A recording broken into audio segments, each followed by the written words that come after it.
So 2018, I got a chance to practice this. We had no idea how we were going to spend all the money that we were going to get in 2018. We had incredible product orders, projects lined up, millions and millions of dollars, and then one by one, within a couple of weeks, there was a organization in a major mining company lost a $5 million sale. The most powerful man in automotive, whose purchasing department had just sent me an email saying we won a $4 million contract, died of a shoulder surgery, and the contract disappeared. A couple of weeks later, a tornado went through our partner's facility that we were about to kick off, automating one of the largest, I think it was the largest solar farm creation project, and destroyed their factory, shut down the project, and we were supposed to have a kickoff meeting 2 days after this tornado, and poof, that was gone. And so we lost about $17 million in a matter of a month. That feeds a lot of people. And we went from we can't spend it to we are in deep trouble. And I was asked to go speak for Silicon Slopes.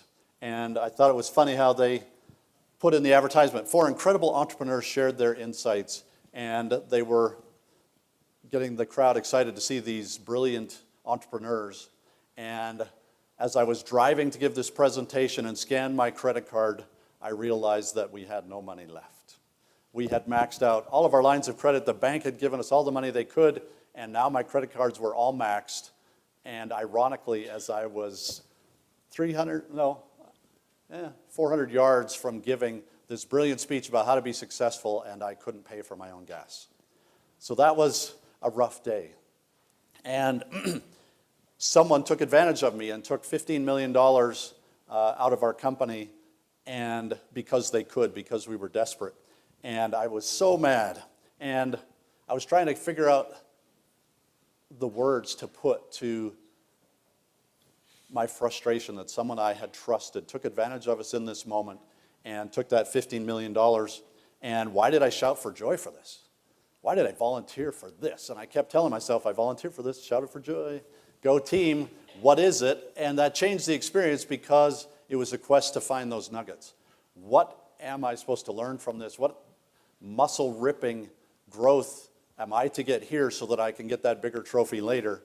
And when I tried to think of the word despitefully used came to mind, and I was like, no, because that meant I needed to love him. What was that scripture? Love him and pray for him. And I'm like, that is not what I wanted to do. And as we were meeting as a management team, one of our executives said in exasperation, we were headed for a brick wall at 60 miles an hour. We've got to lay off our people.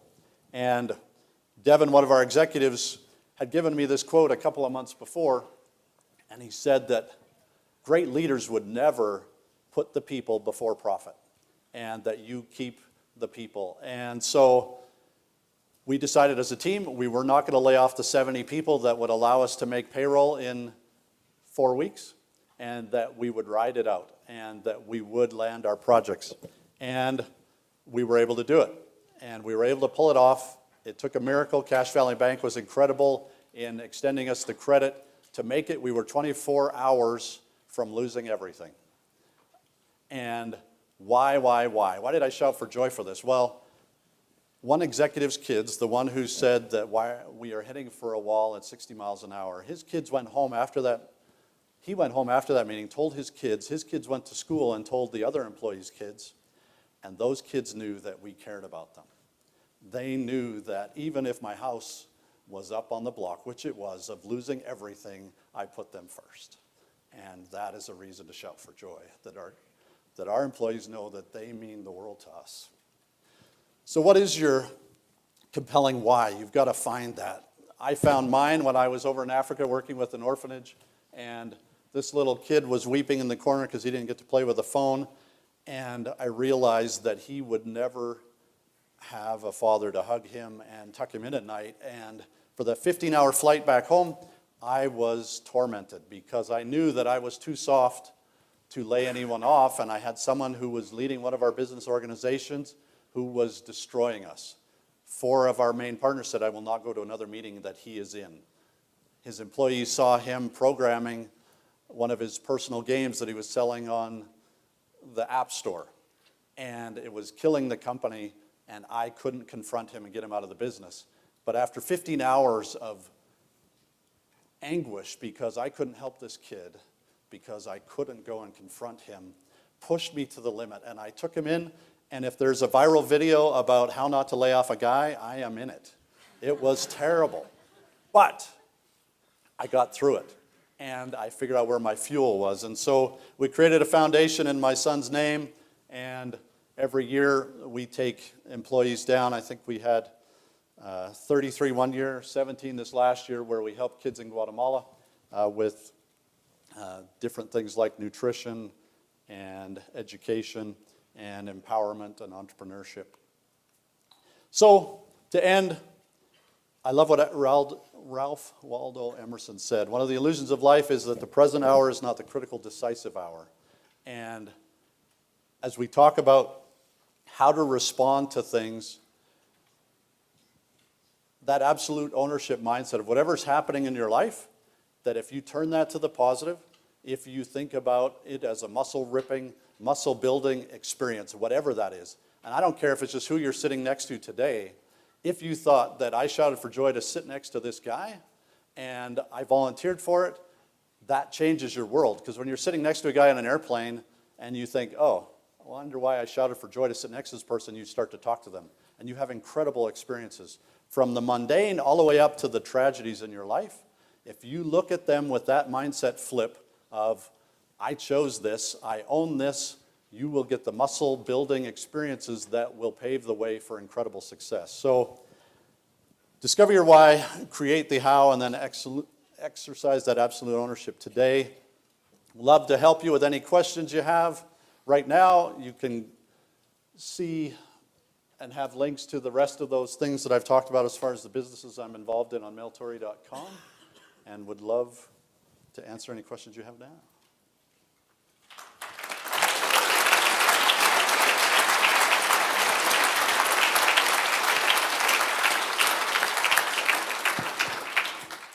Okay, who wants to have our first question?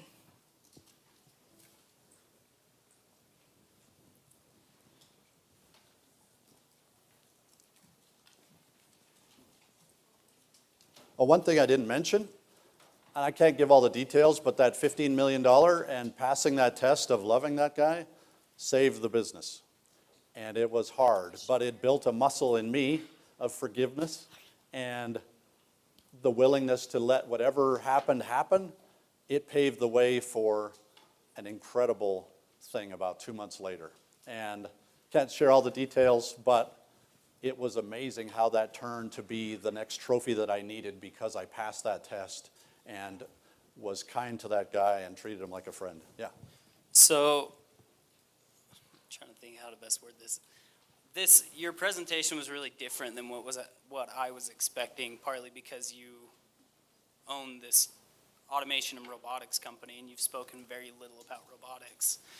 And it seems like you care way more about people than you do robotics, period.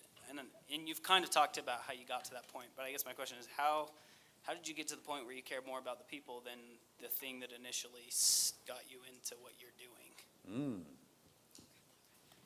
Good question. What's your major? Holy cow. Psychology. Is it? Ah, man, goodness. We're going to have to take this offline. That's a great question. I think I can be pragmatic about it, is that if you take care of your people, then you're going to be the world leader because they will be there because they love to be there. They will give 100% of everything they have. You think about those parents who heard that I was willing to risk everything for their jobs. How much are they going to give at work tomorrow?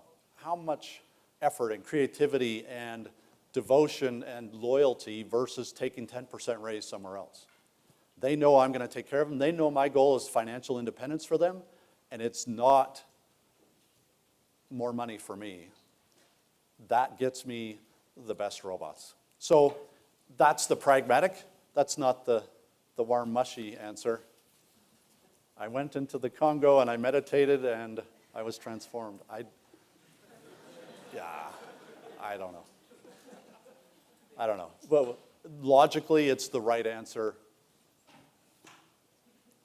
but I wouldn't say many people believe that. And that's the quest I'm trying to prove, because when I showed that vision to my engineers, they're like, whoa, I don't get the connection. How does making this a place that we love to work and will come tomorrow, even if we don't have to financially, get us to that place where we are the world leader in robotics? Well, you want to be at a place where you are winning, where you're around incredible people who are humble, who are willing to give their ideas in a way that are humble and accept yours and value your input. That should get you to financial independence, better than the yelling and the screaming, and you better help me get my goals so I can make the shareholders happy. Great question.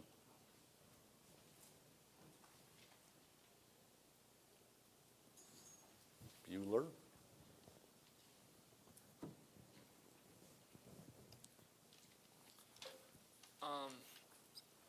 When you said that you made all your employees owners, did you just give them equity in stocks or shares or what?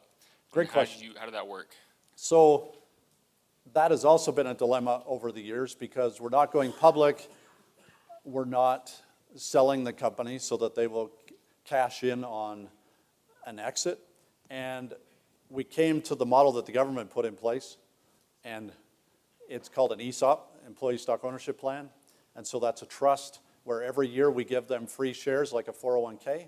And then as they retire, then they cash out. And every year there's an independent party that comes in and audits the organization and gives it a value based on best practices for valuation.